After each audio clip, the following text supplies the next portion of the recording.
ಯಲಹಂಕದಲ್ಲಿ 2, ಮಹದೇವಪುರದಲ್ಲಿ 4, ಬೊಮ್ಮನಹಳ್ಳಿಯಲ್ಲಿ 7, RR ನಗರದಲ್ಲಿ 2 ಹೀಗೆ ಸಾಕಷ್ಟು ಮರಗಳು ನಿನ್ನೆ ಸುರಿದಿರುವಂತಹ ಮಳೆಗೆ ಧರೆಗುರುಳಿರುವಂಥದ್ದು.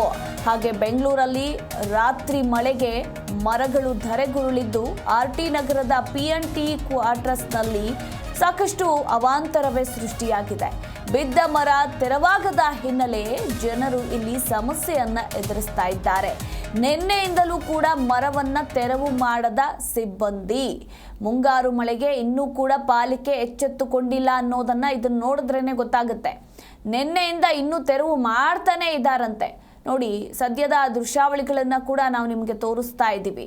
RT ನಗರದ PNT ಕ್ವಾರ್ಟರ್ಸ್ನಲ್ಲಿ ನಡೆದಿರುವಂತಹ ಘಟನೆ ಇದು. ಎಸ್, ಈ ಬಗ್ಗೆ ಇನ್ನೂ ಹೆಚ್ಚಿನ ಡೀಟೇಲ್ಸ್ ಕೊಡ್ತಾರೆ ನಮ್ಮ ಪ್ರತಿನಿಧಿ ಭವ್ಯ.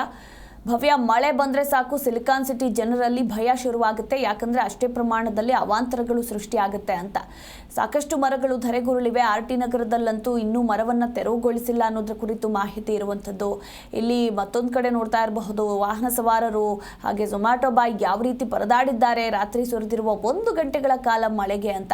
ಇನ್ನೂ ಕೂಡ ಪಾಲಿಕೆ ಎಚ್ಚೆತ್ತುಕೊಳ್ಳಲಿಲ್ವಾ ಅನ್ನೋ ಪ್ರಶ್ನೆ ಕೂಡ. ಓವರಾಲ್ ಡೀಟೇಲ್ಸ್ ಖಂಡಿತ. ಯಾಕಂದ್ರೆ BBMP ಈಗಾಗಲೇ ತಯಾರಿಯನ್ನ ಮಾಡ್ಬೇಕಿತ್ತು. ಸಿಲಿಕಾನ್ ಸಿಟಿ ಅಂದ್ರೆ ನಿಮ್ಗೇನೆ ಗೊತ್ತು, ಮಳೆ ಯಾವಾಗ ಬರುತ್ತೆ ಅನ್ನೋದು ಕೂಡ ಗೊತ್ತಾಗಲ್ಲ. ಆದ್ರೂ ಕೂಡ ಹವಾಮಾನ ಇಲಾಖೆ 2-3 ದಿವಸಗಳ ಮುಂಚೆನೆ ಮುನ್ಸೂಚನೆಯನ್ನ ಕೂಡ ಕೊಡುತ್ತೆ. ಆದ್ರೆ ಸಿಲಿಕಾನ್ ಸಿಟಿಯಲ್ಲಿ ಇದಕ್ಕೆ ಬಹಳಷ್ಟು ಒಂದು ತಗ್ಗು ಪ್ರದೇಶ ಆಗಿರ್ಬೋದು. ಸೊ ಈ ಪ್ರದೇಶದಲ್ಲಿರುವಂತಹ ಜನರಲ್ಲಿ ಆತಂಕ ಸೃಷ್ಟಿಯಾಗಿದೆ ಅಂತಾನೆ ಹೇಳ್ಬೋದು. ಉತ್ತರ ಹಾಗೇನೆ ಪೂರ್ವ ಭಾಗದ ಪ್ರದೇಶದಲ್ಲಿ ಹೆಚ್ಚಿನ ಮಳೆ ಆಗಿರುವಂತದ್ದು. ಸೊ ಮುಂಗಾರು ಮಳೆಗೆ ಇನ್ನೂ ಕೂಡ ಪಾಲಿಕೆ ಎಚ್ಚೆತ್ತುಕೊಂಡಿಲ್ಲ. ಯಾಕಂದ್ರೆ ಅಧಿಕಾರಿಗಳು ಕೂಡ ಈಗಾಗಲೇ ಇದರ ಬಗ್ಗೆ ಕ್ರಮವನ್ನ ಕೈಗೊಂಡಿಲ್ಲ ಅಂತಾನೆ ಹೇಳ್ಬೋದು. ಸೊ 25ಕ್ಕೂ ಹೆಚ್ಚು ಮರಗಳು ಧರೆಗುರುಳಿದಿದೆ ಈಗಾಗ್ಲೇ, ಅಂದ್ರೆ ರಸ್ತೆ ಬದಿಯಲ್ಲಿ ಇರುವಂತದ್ದು. ಸೊ ನಿನ್ನೆ ಬಂದಂತಹ ಮಳೆಗೆ ಪೂರ್ವ ವಲಯದಲ್ಲಿ 4 ಆಗಿರ್ಬೋದು, ಪಶ್ಚಿಮ ವಲಯದಲ್ಲಿ, ದಕ್ಷಿಣ ವಲಯ, ಈ ರೀತಿ ಅಂದ್ರೆ ಸುಮಾರು 100ಕ್ಕೂ ಹೆಚ್ಚು ಕೊಂಬೆಗಳು ಕೂಡ ಧರೆಗುರುಳಿದಿದೆ.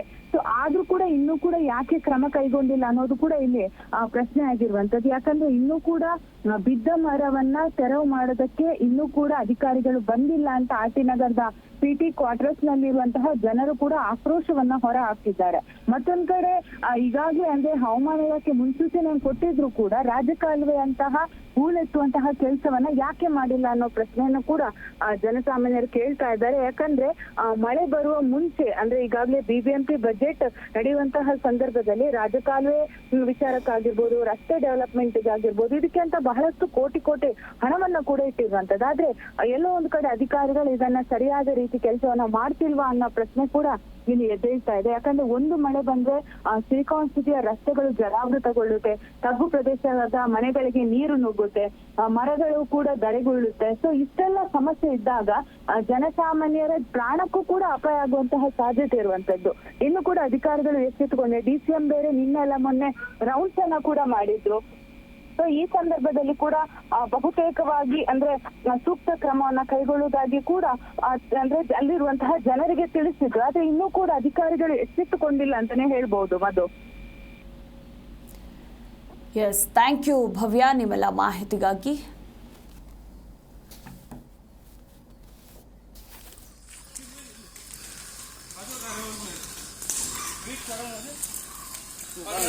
ಮರ